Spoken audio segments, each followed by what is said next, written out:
Hello, this is the RPG Crawler, and welcome to another Indie Game Friday, where each week I take a look at a different independent role-playing game. This week we're going to take a look back a few years at a game released in September of 2015. Ember was developed by N-Fusion Interactive and published by 505 Games. Ember is an overhead view action RPG with pausable real-time combat, set in a fantasy world. The plot begins with the concept of powerful, intelligent, magical fragments called Embers that were used by a long-ago race called the Lightbringers to bring light and life to the world. Now, 2,500 years later, you play the part of one of those Lightbringers that has been resurrected into an age where Embers are instead used as fuel and wealth, and where the rest of your kind has become extinct. As you try to recover your long-lost memories, you sit around learning of a new age and seeing what's going on with the Embers. Gameplay is a little bit Diablo-like, but honestly pretty unique in and of itself. Although you are given a choice of weapons on your resurrection, this doesn't actually set your class. Instead, skills are associated with gear, which also serves to improve your stats. Although most gear doesn't actually have associated skills or stats, certain magical gear does, allowing you to use a spell or skill that is stored in it. This very much limits your selection of abilities based on what you find, forcing you to be a little bit more strategic in what you equip. Characters have both health and energy, which you can regain via potions in combat, or with food and drink out of combat. Further, there's a rest mechanic that not only restores your health and energy, but also gives an experience bonus based on how long it's been since your last rest, somewhat encouraging you to wait for longer periods between rests.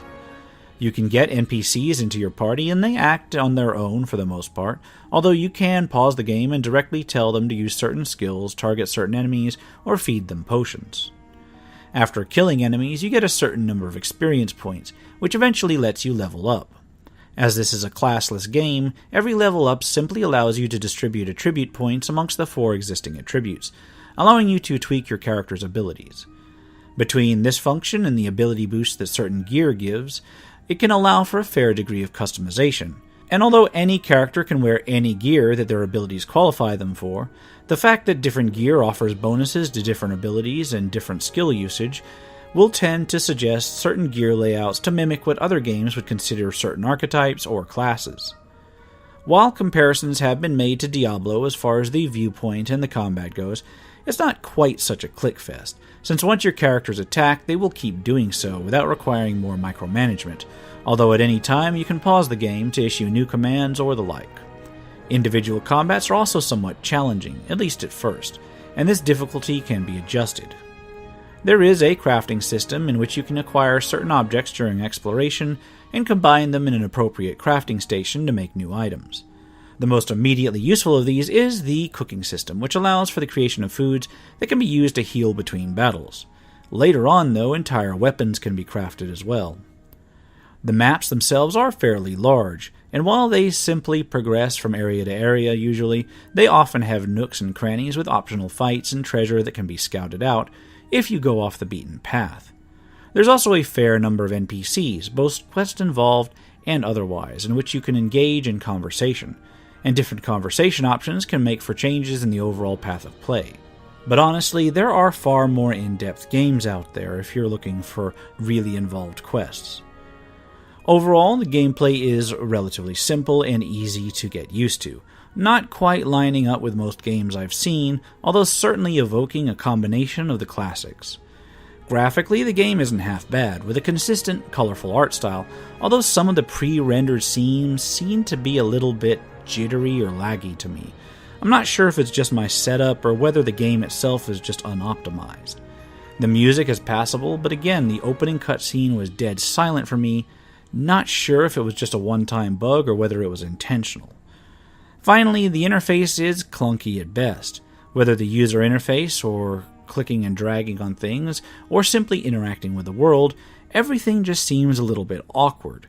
It doesn't necessarily take away from the game too much, since you can pause at any moment, and since your PCs will be perfectly happy to simply attack the various enemies they engage without too much input, you can get away with a little bit of a clunky inventory.